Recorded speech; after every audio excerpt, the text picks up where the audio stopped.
Hello everyone and welcome back to WolfQuest, The Lost Tales. And we are here with Spark, who is right down on the mountain here. I don't know why the flyover isn't playing. It doesn't seem to be doing that for whatever reason. But in any case, we're going to continue our elk hunting and hopefully try to find a mate later in the episode. And I asked you guys last time what you thought about the idea of me potentially doing the last two episodes back to back, because that's when we're going to try and have our big moose hunt. And you guys thought that was a good idea because the bull moose are really hard to take down, and if we try and stop in the middle, there's a good chance that we're going to end up having to stop in the middle, and we just won't get it done due to not having the time. So we're going to do it consecutively. We're going to have one big long moose hunt, and I'll break for the middle of the episodes, or I'll break in the middle of one long recording session there somewhere for you guys, and we'll have it in 2 parts, and you guys will get to see what happens the next day. So that's how we're going to do that, and we are going to try and find a mate. You guys have said that helps, and I can definitely see how it would. But first of all, we need to get a little bit more experience, and hopefully we'll even be able to find the moose next time. We might have to look around a bit, and hopefully even have them spawn in, because they didn't do it last time, and so now I'm a little bit worried about that. Of course you're stuck. Of course you're stuck. Naturally, this is what happens. Alright, come on, there's gotta be a way for you to go up. Try going the other way. Go this way. Go this way. The terrain in Lost River really is a little bit difficult. It's very, very cool terrain, but it's very, very hard to get around as well. Oh, there's an elk right here on the slopes already. Who knew? Who knew you'd be right here? Okay. Oh, right over there. That's where we went up last time. So, right... not there. Right through here, I'm pretty sure. Okay, so if we can get you to go up this way... Yes, there we go. This is the path up. Whoa, what is the camera doing? Oh, we talked a little bit last time about how these little bumpy areas can be pretty bad for trying to deal with the camera, but that's a first. It's never done that before. Okay, no. Okay, turn this way. Like 3 simultaneous elk bugles right there. There we go. You can get up there. Keep going. Keep going. She decided to stop and wait and see if I was actually going to follow her. Well, we are. You are going to be our meal. You are going to help us be able to take down a bull moose at some point in the future here. Now, if they're going to spawn in, they're going to be somewhere in this region, so we want to make sure we have lots of carcasses interspersed in this area. Once the moose is down on its health, assuming we can get to that point, we are going to do our best to try. Well, so hopefully the one will be able to start. So hopefully, because normally what I'm hoping we'll be able to do is attack the moose that'll sometimes be up here fighting. And if we can do that, then one of them will start running away right off the bat.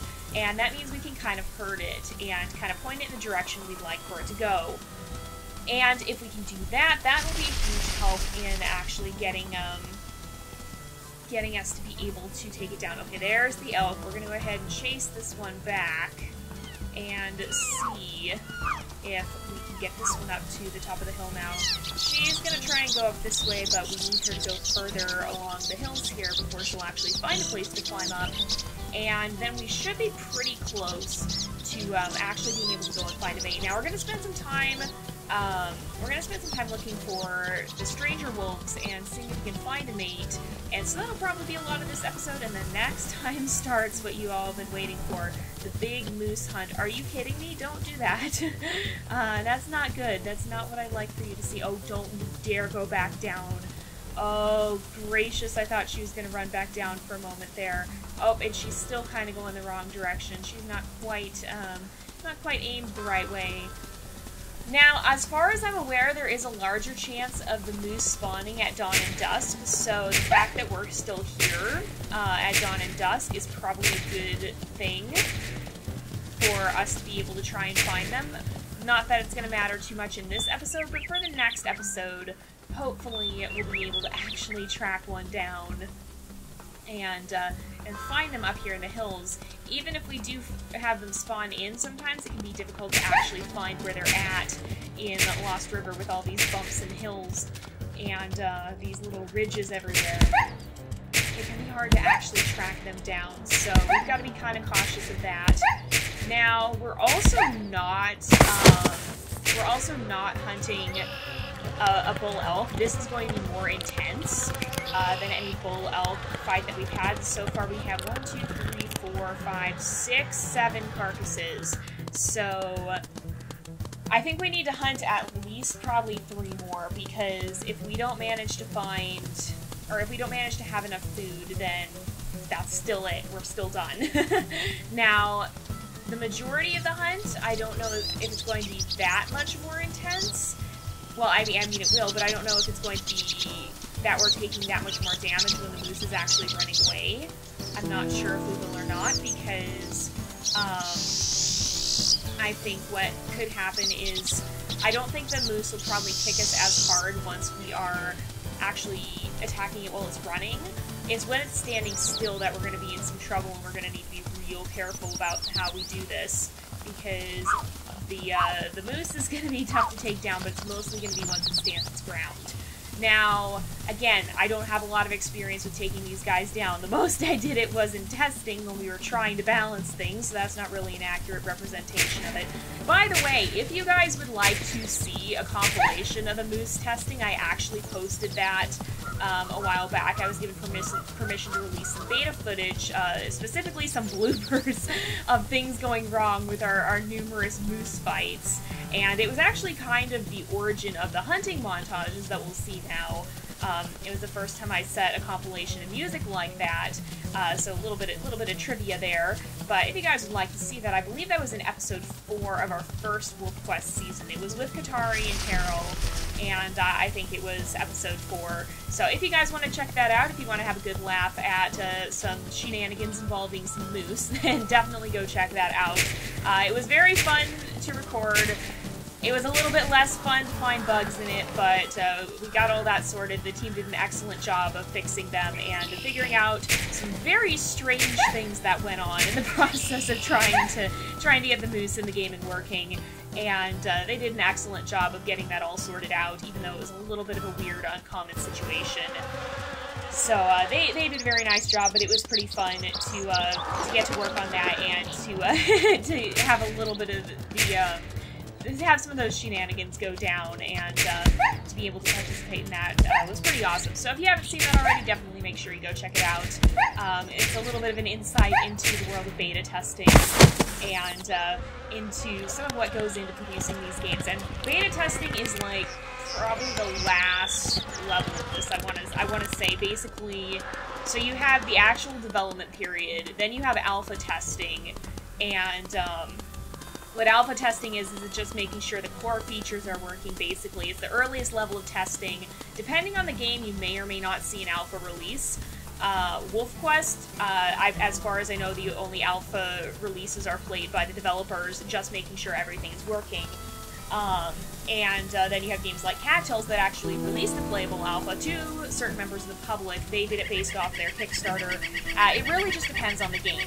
Beta testing is right before release in most cases, because it's when the game is in a mostly playable state, but you're still trying to look for bug fixes or whatnot. In alpha testing, normally you won't have, well, depending on the game. So if it's a game with a storyline, a lot of the time you will not see that storyline. You will not see a lot of the functionality that will be in the final game. You'll just see the very basics. So, for example, in Cattails, we had the basic friend system, we had the friendship system, we had the hunting system, we had the fighting system, we had some of the abilities, and that was about it. In beta, we started to see more of the story features, such as, I believe that was when the cats became marriageable, and we started to see some of that making its way into the game, some of the more advanced functionality, and then only in the final release do we actually get story, and so that was a little bit different, whereas with WolfQuest, by the time we get the beta, basically what that means is the game is in a playable state, but there's a lot of bugs that could be needing to be found and fixed, and it basically just means you play it, and you play it, and you play it, and you play it, and you try to break the game in any way you can so that they can fix it before it becomes a public release. That's generally what a beta ends up being. And sometimes it gets pretty wild, and it can be quite surprising. Oh my goodness, they're here. Oh my goodness, so this is exactly what we're looking for, and this is great news for us because it means that this is exactly what we want to see. Now, these are not the moose we're actually going to fight. We're going to have to look for another pair of moose like that, that are fighting, that we're going to try and take down one of them. But we're not going to do that right away. We're going to do that in the next episode, so hopefully they'll still spawn in. I didn't actually see where they went. We'll try and find them again briefly after we take down this elk.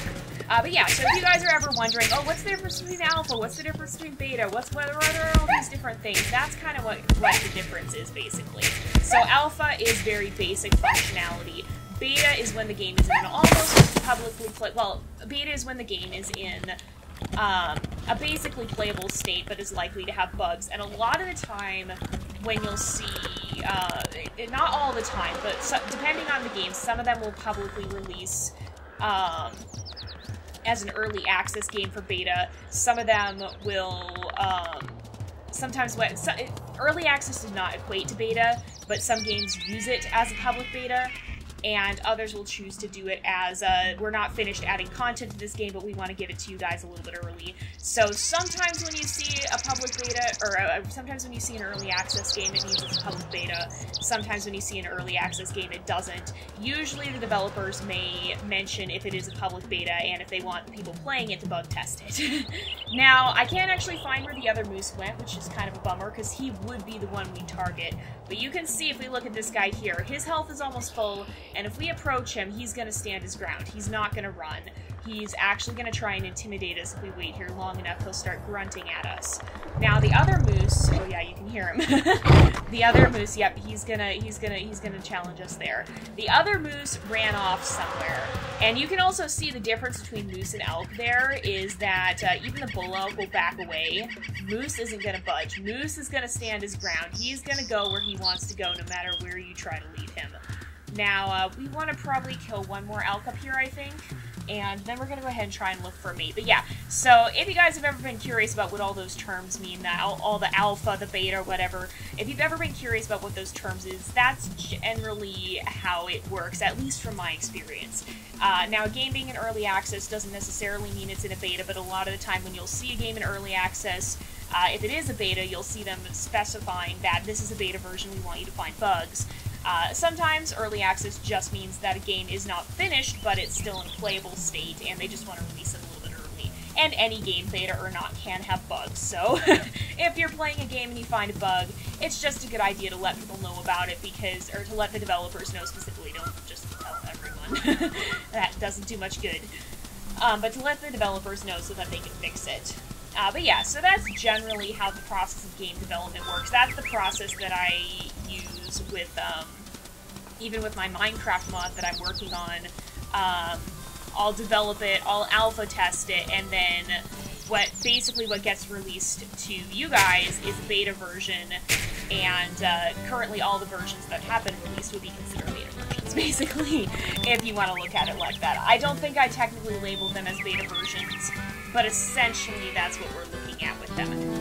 I think, oh, there we go, okay. I was like, why is the set not spawning in? I was gonna say, I think maybe the old herd did despawn, but it looks like we were just a little ways away in the wrong spot there. So we'll chase one more elk off and see if we can take down one more up there, and then we should be as ready as we'll ever be to do this. And we'll give Spark a little bit of a break from all this hunting to go and to see if we can find a mate here, because having a mate to help us would definitely be a huge benefit here, and we definitely are going to need all the help we can get. But yeah, so I figured I'd talk about that a little bit just because it's kind of an interesting topic, and I never know how familiar people are with those terms and what they mean if they haven't worked on it. I can say for myself, especially... Well, I wasn't very well versed in those terms until I started working with WolfQuest, and especially until I started working here on YouTube, because as a YouTuber, a lot of the time, I'll be one of the people who gets the earlier versions of the game. Sometimes that happens too. You might have a game that will offer early access, or not early access, but that will offer early versions of the games to YouTubers or streamers. Example being Cattails. The pre-alpha version for that was released to certain YouTubers and streamers. I wasn't a part of that because I was only very new on YouTube at the time, and did not have much of a following to speak of. I think I was probably at a few hundred by the time that that happened. But they released a promotional version, a pre-alpha version of the game, to try and spread the word so that people would know, hey, we're doing this game, this is kind of what it looks like, and if people are interested, then, oh, they might be part of the Kickstarter or whatnot. And it kind of just draws promotion for the game. Now, everybody's going to handle it differently. Some people prefer to keep to a closed beta, like WolfQuest. I think technically Cattails would have been considered a closed beta as well, because it was only open to certain members of Kickstarter backers. And some games might do an open beta. I believe, what would be an example of that? I believe Niche would have been considered an open beta because they had basically their early access phase functioned as beta. And so it varies from game to game, and different game developers have different policies on it, or have different preferences in how they run betas or whatnot for different reasons. Or even my Minecraft mod would be considered an open beta because I'm releasing a version to the public that's not the final product. Wait a second, am I seeing what I think I'm seeing up here? Oh, I think I am. Look who's here. Look who's here. We're not alone. This is what happens when we're up here at dawn and dusk. But it's not... you're not our target. We're gonna leave you alone. We'll give you a good growl to let you know not to mess with our carcasses, and then we'll be on our way. But yeah, so basically that's kind of what those terms mean. What was my point in this? I think I was just referring to the WolfQuest beta testing and kind of explaining what those terms mean. But yeah, so if any of you guys have been curious about that, hopefully that explained things. Hopefully I didn't make it more confusing, because it is a little bit confusing. But yeah, so I think we're going to head up here onto the hilltop, and we should be able to enter wolf territory pretty soon, and we'll see if we can happen to find a mate. Because if we can find someone to perhaps join us on our quest here, we'll have to try and see if we can find someone who's equally adventurous. Now, we don't have any personality traits in this version of the game. The mates are all... they follow the same logic, as far as I know. Some of them do seem to act differently, but I'm pretty sure that's purely coincidental. Where in the world? Oh, here. Oh, right here. Okay. Right here. We kind of stumbled on the social arena, it seems.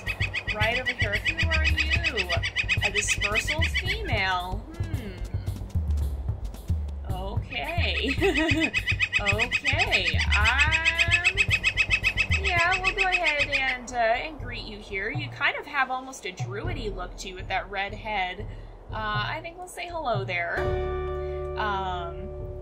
So this whole system is part of what's getting reworked. If you guys have been keeping up with the WolfQuest development videos, we saw a glimpse of Phase 1. And I was impressed by that. I was very impressed by that because we knew we were getting a social arena rework, but apparently the social arena has been replaced by a courtship period, and not only is it a dynamic interactive phase instead of just this static social arena, it's all we've seen so far is part 1. There's like a whole next part to it, a whole next phase to it, and I don't know if there's more after that, so I'm really excited to see how that's going to turn out, because this system has served its purpose for many years, but it'll be really, really cool to see it be brought into a much more dynamic light. Now, given that our wolf here is named Spark, I think a fitting name for his mate would actually be Ember. And so we'll go ahead, we'll let them leave the arena. And I feel like that red head makes her quite deserving of her name. But we'll go ahead and turn her name on so we can see where she is at all times.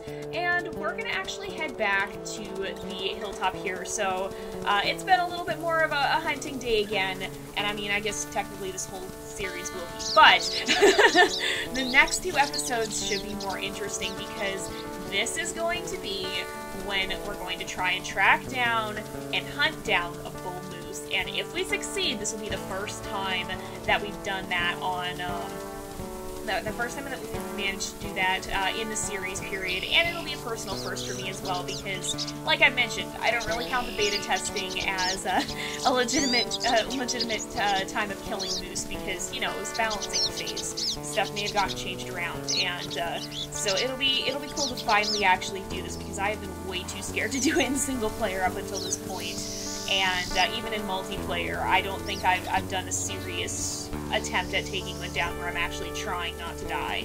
So it'll be quite a first and quite a dramatic adventure. So, like I said, assuming all goes according to plan, I'll be recording the next 2 episodes back to back and breaking them up into 2 parts afterwards. So we'll have one long session here where we hopefully will try and take down a bull moose. And just to give you guys a little bit of a refresher, even if Spark does die, we'll allow him to respawn, and he'll have a second chance at completing the challenge as long as he's within kind of a reasonable time frame. I'm not going to be super strict about locking him to he has only 40 minutes to do this, but we're going to try to not go to any excessive length. We'll try to keep it to around 40-50 minutes at most. And if he does die, he'll still have a chance to get a neutral outcome by finishing off the fight and taking down the moose. He can die any number of times as long as he kills the moose in the end. But if he does not manage to kill the moose, whether he dies or not, why are there so many hairs? No, whether he kills the moose or not, or whether he dies or not, if he does not kill the moose, then his challenge is a failure. So the stakes have never been higher, and we're going to have to do the best we can to see if we can manage to to take this moose down. Anyway, though, I'm going to go ahead and wrap up this episode here for today because it is about that time again. So thank you guys so much for watching. I hope you've enjoyed the episode. Don't forget to like and subscribe, and I will see you guys next time. But until then, this is Jay, over and out.